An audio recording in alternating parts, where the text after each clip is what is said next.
வணக்கம்.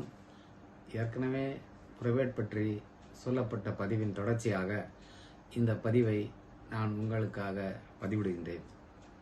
அந்த புரவேட் மனுவில் ஏற்கனவே சொல்லப்பட்ட சங்கதிகளோடு இந்த உயில்தான்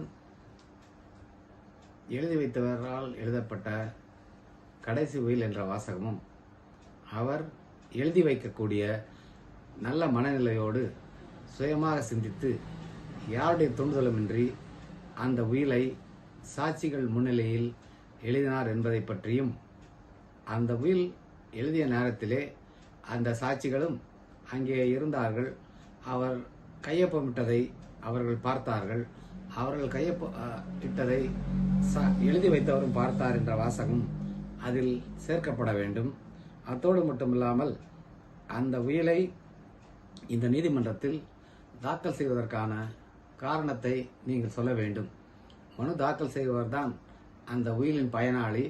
அந்த உயிலில் சொல்லப்பட்ட நபர் அவர்தான் என்பதையும், அந்த உயில் படி உயிலை எழுதி வைத்தவர் இறந்து விட்டார், அந்த சொல்லப்பட்டுள்ள அம்சங்களை அடைந்து கொள்வதற்கு பயனாளியாக அந்த மனுதாரர் தான் இருக்கிறார் என்று சொல்லப்பட வேண்டும்.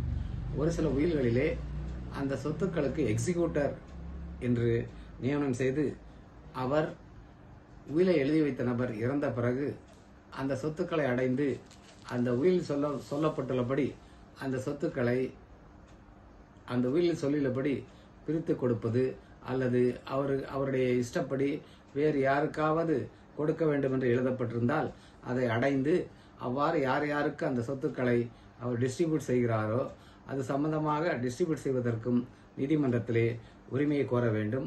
அவ்வாறு தீர்ப்பினை பெற்ற பிறகு அவர் யார் யாருக்கு அந்த உயில்படி சொத்தினை டிஸ்ட்ரிபியூட் செய்தார், டிஸ்ட்ரிபியூட் செய்ததற்கான ஆதாரம் என்ன, என்ன ரசீதுகள் இருக்கிறது, கடன் இருந்தால் கடனை அடைத்துள்ளார், சொத்து வரவேண்டிய தொகை இருந்தால் அதை எவ்வாறு வசூலித்துள்ளார் என்பதை பற்றியெல்லாம் கணக்கு வழக்குகள் தாக்கல் செய்ய வேண்டும் என்று நீதிமன்றம் இறுதியிலே ஒரு சில வழக்குகளிலே தீர்ப்பளிக்கக்கூடிய வாய்ப்பு உள்ளது. அந்த மனுவிலே வியாஜ்ய மூலம் என்று சொல்லக்கூடிய பகுதியிலே புரவேட் மனுவிலே சொல்லப்பட்டுள்ள அனைத்து சங்கதிகளையும் சுருக்கி அந்த மனு தாக்கல் செய்வதற்கு வியாஜ்ய மூலம் என்ன என்பதை தெளிவாக குறிப்பிடுவது சாலச் சிறந்தது. அதற்கு அடுத்த பத்தியிலேயே இந்திய Tamil Nadu court fee and suit valuation act படி புரவேட் ஓபிக்கு எவ்வளவு முத்திரை கட்டணம் செலுத்த வேண்டுமோ அது செலுத்தப்பட்டிருக்க வேண்டும். அத்தோடு மட்டுமில்லாமல் அதில் ஒரு பத்தி இது போன்ற மனு வேறு எந்த நீதிமன்றத்திலும் இந்த சொத்துக்களை குறித்து யாராலும் எப்போதும் தாக்கல் செய்யப்படவில்லை என்று தெளிவாக குறிப்பிடப்பட வேண்டும். அத்தோடு மட்டுமில்லாமல் அந்த சொத்துக்கள் எந்த நீதிமன்ற ஆழ்வரையில் உள்ளது என்பதை பற்றியும் தெளிவாக கூறப்பட்டிருக்க வேண்டும். அத்தோடு மட்டுமல்லாமல் சாட்சிகளுடைய பிரமாண பத்திரமும் இந்த மனுவோடு தாக்கல் செய்யப்பட்டுள்ளது என்ற விவரமும், அந்த மனுவோடு தாக்கல் செய்யப்பட்டுள்ள அனைத்து ஆவணங்களுடைய விவரங்களும் தெளிவாக சொல்லப்பட்டு அதற்கு அடுத்தபடியாக அந்த வழக்கிலே என்ன பரிகாரம் கோருகிறாரோ அந்த பரிகாரத்தை போட வேண்டும். இந்த உயிலை எழுதி வைத்த நபர் இன்ன பெயர் உடையவர், இந்த சொல்லப்பட்டுள்ள சொத்துக்களை அந்த உயில்படி மனுதாரராகிய நான் தான் அந்த சொத்துக்களை அடைந்து கொள்வதற்கு தகுதியான நபர் என்றும், அந்த சொத்துக்களை அடைந்து கொண்டு அந்த உயிலில் சொல்லப்பட்டபடி அவர் அந்த சொத்தினை பரிபாலனை செய்வதற்கு நீதிமன்றம் மெய்ப்புறுதியிதழ் வழங்க வேண்டும் என்ற கோரிக்கையும் அத்தோடு சொல்லப்பட்டிருக்க வேண்டும். அதற்கு அடுத்தபடியாக வெரிஃபிகேஷன் பேரா போடப்பட்டு அதற்கு அடுத்தபடியாக உயிலில் சொல்லப்பட்டுள்ள சொத்து வரத்தை அப்படியே போடப்பட்டிருக்க வேண்டும்.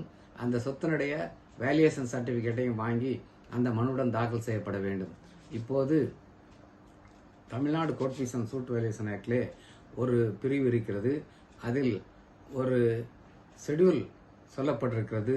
அந்த ஷெட்யூலிலே உயிலை எழுதி வைத்த நபருடைய பெயர், அவருடைய விலாசம், உயில் தேதி, அவருக்கு இருந்த அசையும் மற்றும் அசையா சொத்துக்கள், அவருக்கு இருந்த கடன்கள், அவருக்கு வரவேண்டிய பாக்கிகள், அவர் அரசாங்கத்திற்கு செலுத்த வேண்டிய தொகைகள், அதனுடைய தொகைகள் இருந்தால் யார் யாருக்கு எவ்வளவு செலுத்த வேண்டும், வங்கி கணக்கு இருந்தால் வங்கி கணக்கு, அந்த வங்கி கணக்கின் எண், எந்த வங்கி, எந்த கிளை போன்ற விவரங்கள் எல்லாம் அந்த ஷெடியூலில் சொல்லப்பட்டுள்ளபடி பூர்த்தி செய்து அந்த மனுவோடு இணைக்கப்பட்டு வைத்தால்தான் அந்த மெய்ப்புரிதல் பெற்ற பிறகு அதில் சொல்லப்பட்டுள்ளபடி சொத்துக்களை பரிபாலனம் செய்வதற்கும் கடன்களை அடைப்பதற்கும் வர வேண்டிய தொகைகளை வசூலிப்பதற்கும் அந்த மெய்ப்புரிதல் தரும் பொழுது அந்த உயிலில் என்னென்ன வாசங்கள் இருக்கதோ அப்படியே நீதிமன்றம் அந்த உத்தரவோடு உயிலினுடைய நகலையும் இணைத்து அதை மெய்ப்புரிதல் என்று சொல்லப்படி அந்த புறபேட்டில் மனுவில் உங்களுக்கு வழங்கப்படும்.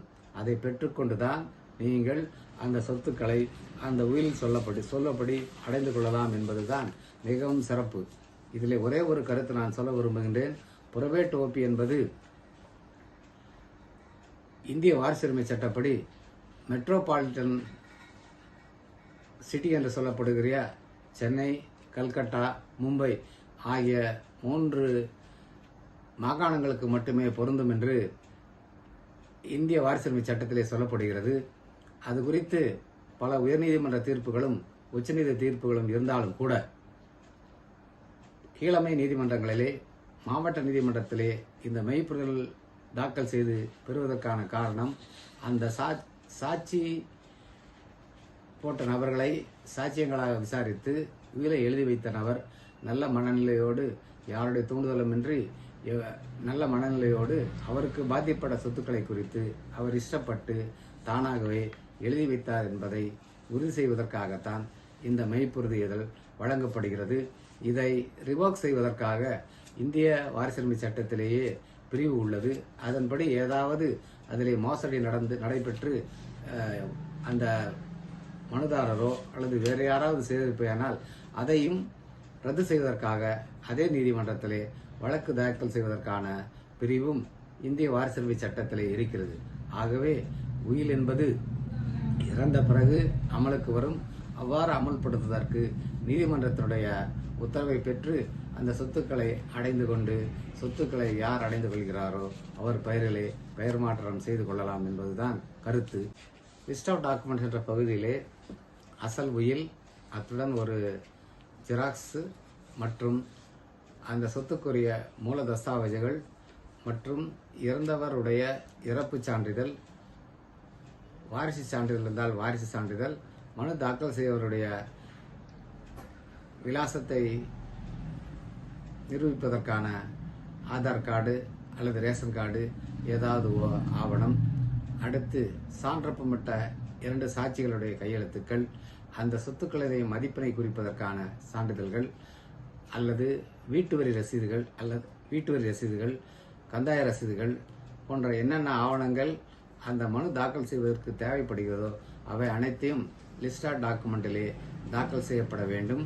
அசல் உயிலை நீங்கள் நீதிமன்றத்திலே தாக்கல் செய்வீர்களானால் அந்த உயிலை மனு தாக்கல் செய்யும் பொழுதே நீதிமன்றத்தினுடைய பாதுகாப்பு பெட்டகத்திலே வைக்க வேண்டும் என்று ஒரு மனுவையும் அத்துடன் நீங்கள் தாக்கல் செய்வீர்களானால் நீதிமன்றம் அந்த வழக்கை எண்ணிட்ட பிறகு அந்த உயிலை நீதிமன்றத்தினுடைய பாதுகாப்புக்காக ட்ரெஷரியிலே வைத்து விடுவார்கள்.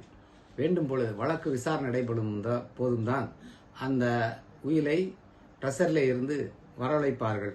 ஆகவே அதில் எந்த விதமான டேம்பரிங்கும் நடப்பதற்கான வாய்ப்பு இருக்காது. இதை ஒரு சில நேரத்திலே நாம் செய்ய தவறிவிட்டால் அதிலே கையெழுத்துகளிலே ஒரு சில பிரச்சனைகள் செய்வதற்கான வாய்ப்புகள் உள்ளதாக சொல்லப்படுகிறது. ஆகவே நாம் எப்பொழுதும் இந்த உயில் சம்பந்தப்பட்ட வழக்குகளை தாக்கல் செய்யும் பொழுது அது குறித்து தேவையான அனைத்து பாதுகாப்பு ஏற்பாடுகளையும் உடனடியாக செய்து விடுவது சாலச் சிறந்தது. மெய்ப்புறுதியல் வழங்குவதற்காக அதற்குரிய முத்திரைத்தாளை நீங்கள் நீதிமன்றத்திலே டெபாசிட் செய்வீர்களேயானால் அதில்தான் அந்த நீதிமன்றத்தால் கோர்ட் ஃபீஸா நீங்கள் தரக்கூடிய அதில்தான் அந்த வழக்கு சம்பந்தப்பட்ட மெய்ப்புறுதியல் டைப்படிக்கப்பட்டு அதன் கடைசி பக்கத்திலே அந்த உயிலும் அப்படியே டைப்படிக்கப்பட்டு 2ம் சேர்ந்து தரப்படும். அவ்வாறு தரப்பட்ட மெய்ப்புறுதியலை நீங்கள் உரிய சார் பதிவாளர் அலுவலகத்தில் முறைப்படி பதிவு செய்ய வேண்டும். எதற்காக என்று சொன்னால், ஒரு கால் பதிவு செய்யப்படாத உயிலாக இருந்தால் வில்லங்க சான்றிதழிலே அந்த உயில் பற்றிய பதிவு, அதை யார் அடைந்து கொள்கின்றார், யார் எப்போது இறந்து விட்டார் போன்ற விவரங்கள் எல்லாம் வில்லங்க சான்றிதழே வராது.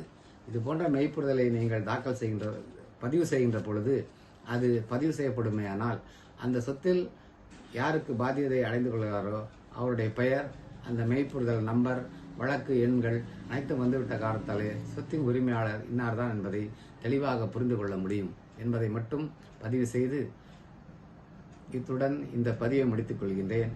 நன்றி, வணக்கம், வாழ்க பாரதம், ஜெய்ஹிந்த்.